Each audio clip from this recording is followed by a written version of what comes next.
A man and a woman, Adolfo and Lola, promise their loyalty to each other at the altar, kiss each other in the church, and then become husband and wife. As they leave the church, the woman's dress is soaked with blood. At the hospital, it turns out that the woman was pregnant, but due to an internal injury she suffered earlier, the baby was lost and the woman can no longer have children. Lola is depressed and takes medication after losing the baby.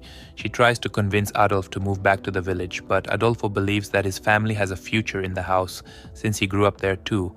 Adolfo suggests to his wife that they adopt a child from the nearby convent. At first, Lola doesn't want to hear about it, but eventually accepts her husband's suggestion. The couple goes to the orphanage, where it turns out that Lola also grew up in a convent, which is why the environment is a bit stressful for her. Adolfo and the nun agree on the details, while the woman hears a beautiful organ playing and starts walking towards the music. It turns out that 2 children are playing the organ, which catches Lola's attention. Adolfo and the nun have already agreed on the details of the adoption, but Lola wants to meet the children. The children are Tin and Tina, who were abandoned by their parents at the convent gate when they were a few weeks old. The nun tells her that they are truly special children. They were named after Saint Augustine, are extremely religious, and are afraid of lightning and the wrath of God. The woman feels sorry for Tin and Tina, and the couple eventually adopts them. The couple takes the 2 blonde snow-white children home, who sing in the car on the way home. The couple's house is only 6 kilometers through the forest from the convent. The children were not able to make friends with the dog at first, but they really like the big house and the surroundings. At dinner, the children prepare gifts. The man gives the crown of Christ to the woman in exchange for a rosary. It turns out that the children only eat after the table blessing. The children are getting ready for bed, while the woman finds a statue of Jesus in their bag.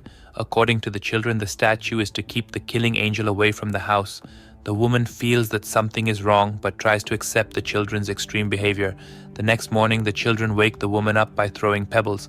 At breakfast, the woman does not say the table blessing, and it turns out that she has difficulty believing in God. The children finally try to prove that God exists by pulling one bag over the other's head.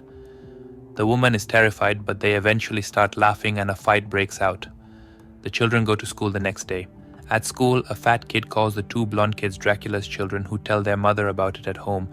The woman tells them a story to make them feel better about her own childhood. It turns out that she lost her leg and her entire family in a fire as a child. The husband comes home and the children run downstairs. Lola then pours herself milk in the kitchen. Then on her way to the living room, she notices that crucifixes have been put up above the doors.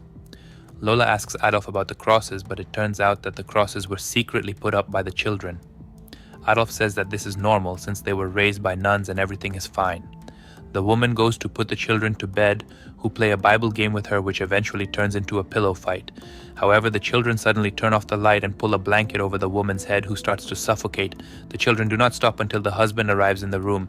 After the incident, the woman tries to process the stories. Adolfo suggests beating the children to teach them discipline, but the woman objects. Adolfo calls Tin and Tina, at whom the dog starts barking loudly. The children apologize to Lola and suggest that the woman punish him. The dog is extremely afraid of the children and barks at them aggressively. Tin tells them that they were beaten with sticks in the convent and that once, when they committed a serious sin, their hair was cut off. Lola promises the children that they will not be punished. The woman does not let the dog go, so the dog can only escape when it bites Lola. That night, the woman can't sleep after what happened, and she becomes increasingly convinced that something is wrong with the children. The next day, the children are on the swing at school when the fat boy again calls them Dracula's children. Tin claims that they don't live in coffins and that the fat boy is lying. The fat boy orders his friends to push Tin hard, who is terrified on the swing.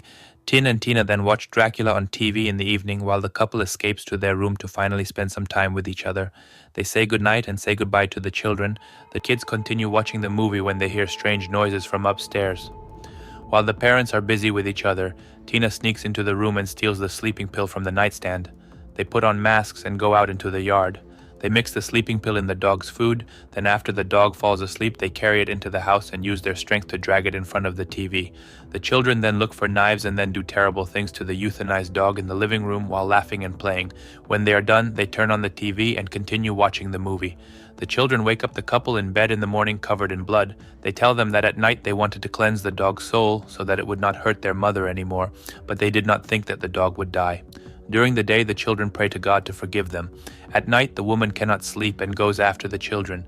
She finds the children in the living room who are doing penance in the dark with knives and forks tied to their knees. The woman then washes them and tells them that there is no more penance in the house and that God does not exist. Christmas comes and the children receive gifts from the man. The woman is cooking with her daughter and the family is watching the evening program by the Christmas tree. The woman becomes ill and faints while serving the KVT. At the hospital, it turns out that the woman is expecting a baby, which at first seems impossible, but the doctor confirms the fact. The family is happy, the children dance to the music, the fat boy continues to insult the siblings. Time passes and the woman's belly grows bigger. The family attends a church service where the children play the organ. Suddenly, the fat boy arrives at the church in a very bad condition, which causes further concern. It turns out that the boy fell into a coma, but the parents do not know for sure that the siblings did it. The woman starts asking the nun if the children have committed any violent crimes before. The nun tells the woman that the problem is not with the children but with her and confirms the existence of God in her. The woman cannot sleep at night and goes to the children's room. Next to the children's bed, she finds a drawing of a murdered dog and a stoned, comatose little boy. She puts the book back quietly, but the little girl secretly sees it. The woman waits for her husband and shows him the drawings. The husband does not believe that the children committed the sins and goes to sleep. In the morning, when the children wake up, the woman takes the Bible and takes down the crucifixes from the wall. The woman then wakes up to find that several of her hairs have fallen out. The woman calls the mother of the injured child, who tells her that the boy is dead.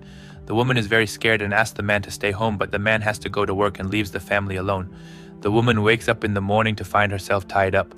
The little girl tries to make her drink poisoned milk, but the woman resists. The children then put the poisoned milk into a hypodermic needle, but the woman breaks free. The woman threatens the children with a knife when her husband comes home and the woman's water breaks. The baby boy is born in the hospital. The woman does not want to baptize him, but the children and the father vote her out. The family is enjoying the summer by the pool. The children are swimming.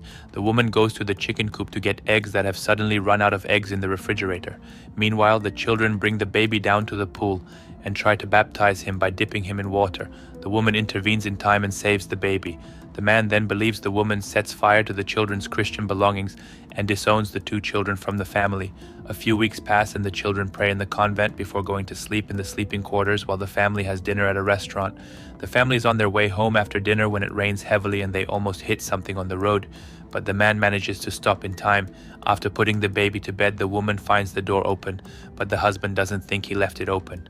The woman then tells her husband that she is not feeling well in the marriage, but the husband promises to make things right and goes upstairs to fix the TV. Meanwhile, music starts playing in the children's room, and for some reason the power goes out completely in the house. The woman becomes suspicious and calls the children. She goes out to look around the yard and sees her husband on fire. The man tries to put out his burning body, but when he gets inside the house, he sets the living room on fire. The woman looks for the baby, but the baby has disappeared from the room. In her final despair, the woman turns to God and gains new strength by using the technique shown by the children. Using the technique, she finds the baby on the floor of one of the rooms and manages to save herself from the burning house. In the end, it is not revealed whether the children caused the fire, but the woman still has every suspicion. According to the police report, her husband was struck by lightning while he was on the roof installing the TV.